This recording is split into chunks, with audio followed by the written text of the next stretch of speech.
Good morning, guys. Good morning. Good morning. And I want to welcome you to Wisdom Wednesdays. I want to welcome you to Sing. Shonda inspires nations to grow. I reference my family as my singers, my VSPs, vibrational singing people.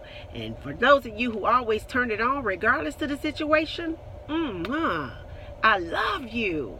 And if you're new, subscribe and click the bell so that you can stay connected with me. I'm so glad that you decided to tap in, tune in, and turn it on today.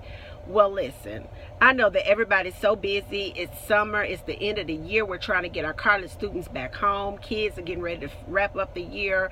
We're getting ready. We just completed filing our income taxes. Some of us have big projects going on. Listen, everybody's busy. So I thank you so much for even taking the time to listen to me today. I want to talk to our women today, regardless to your age, whether you're young or old, whether you're single or you're married. I talk to women a lot. And so I wanted to have a conversational type of dialogue today, just particularly with our women. And if the men want to listen, that's great, because it helps you to understand a little bit more too. I hear so much in conversation about men this and men that, and so much in conversation about how a lot of women are tired of being single. You know, I used to find myself being in that particular situation. And then after, my divorce, I was alone for five years, and then wasn't, really ready for a relationship. And then, of course, I'm going to help God out, go on a dating website. I met someone and, was in that particular situation for almost 4 years, and it ended, So I've only been in two kind of serious relationships as an adult woman, but I can say that, I'm grateful for both relationships. My ex-husband and I, when we got together, we were children. So there you go. But even in the mature situation, it was a great learning experience, and it kind of opened my eyes to the dating scene in this world and this time, and what we have to do as women from a spiritual stance, and what to look for from men and as well. So it was a great learning tool. But I wanted to tap on into that. And today I wanted to talk about preparation or separation. When it comes to relationships, you're either preparing for a relationship that's gonna stand regardless to the situation, or you're preparing for a relationship that's gonna end in a separation. So it's going to be forever, or it's going to be separation. And so what I want to talk about today is I want to define what preparation is, and I also want to define what separation is. Okay, so when we prepare for something, it's the action or the process of making ready or being ready for or consideration. It's also development, it's training, it's priming, drilling, getting ready for something done to get ready for an event or an undertaking. And if we look at separation, it's just the action or the state of moving or moving apart.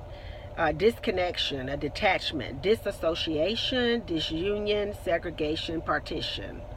So when it comes to relationships, because I'm taking my time this time, you're either preparing for ever, or you are preparing for a separation. And I remember, after my marriage ended and I prayed, God revealed to me then that however you begin a relationship is what will go on during that relationship. And ultimately, if it's outside of the will of God, it will end your relationship. So if you start your relationship off arguing and fighting, or start your relationship off without God being the core of it all, you start your relationship off in the flesh with premarital sex, in most cases than not, it will end in a separation, and it most definitely will not last, because it's built on something that's not solid. And so as I began to kind of study about this that I wanted to talk to you all about today, it led me over to Proverbs 31:10 through 31. And when you get an opportunity, ladies, I want you to read all of that, but I'm just going to pick out some key scriptures. And if we look at verse 10, it says, "Who can find a virtuous woman? for her price is far above rubies. If we jump to verse 26, she opens her mouth with wisdom, and in her tongue is the law of kindness. Verse 27, she looketh where to the ways of her household, and later not the bread of idleness. It's my writing, so I hope I said it right. Verse 28, her children arise up and call her blessed, her husband also, and he praises her. Verse 30, favor is deceitful and beauty is vain, but a woman that fears the Lord, she shall be praised. And so, I was thinking about that. When you're preparing for something, you take time. A lot of us, we get into situations without being thoroughly prepared for it. And so I came up with some bullet points that I wanted to talk to you all about today. For number one, whatever you are, you will attract that. It ain't personal, it's spiritual. So whatever you are, you will attract that. Now, some of you may be saying, I'm not a cheater, I'm not a liar, or whatever, but you may feel like you're not worthy. You may feel like you're second best. You may feel like nothing ever works out for you. Whatever you feel from a spiritual, vibrational sense, you will attract what you are.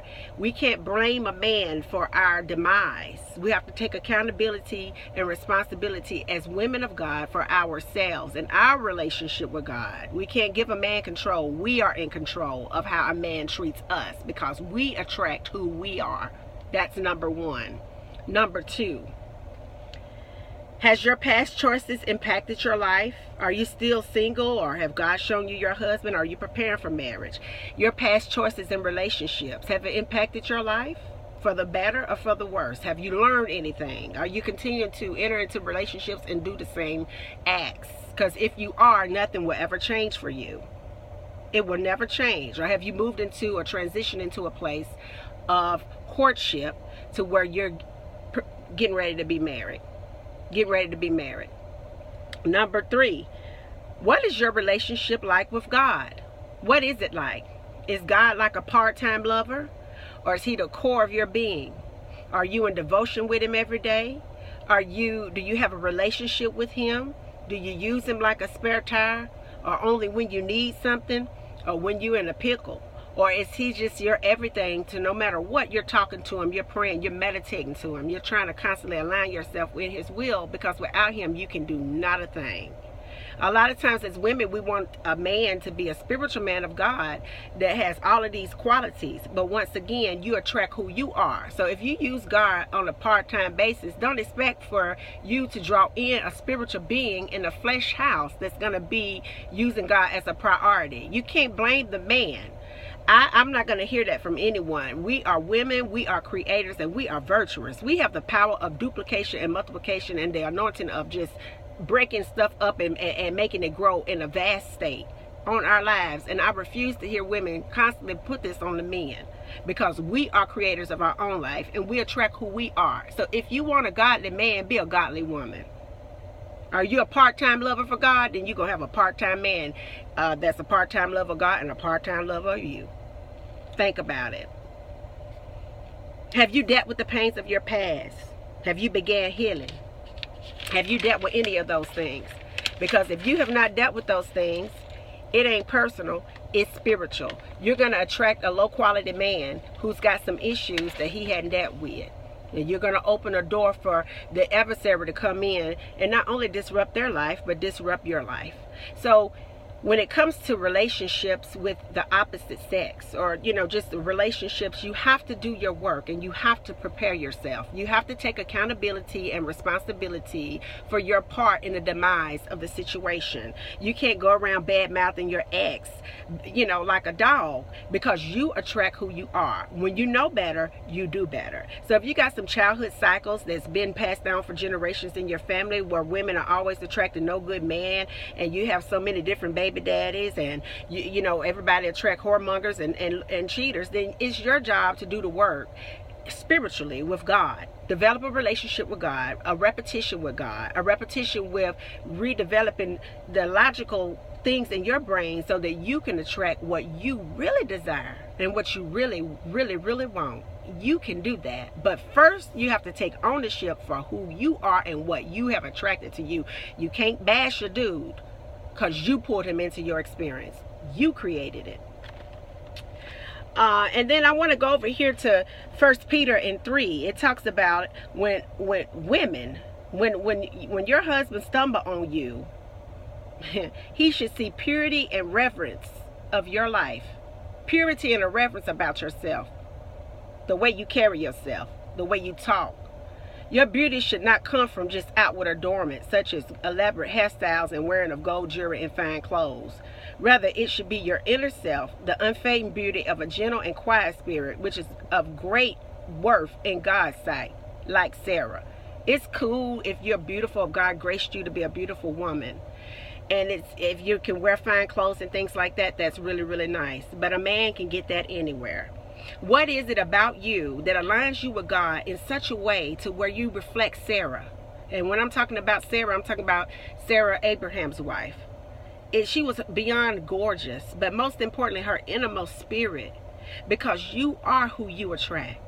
And I'm tired of women giving their power to a man, because when you say he did this and he did that, and I can't believe you're giving that man that power. You are in control for what you have created in your past relationships, in your relationship, in your marriage. You are in control of that, and you can change that.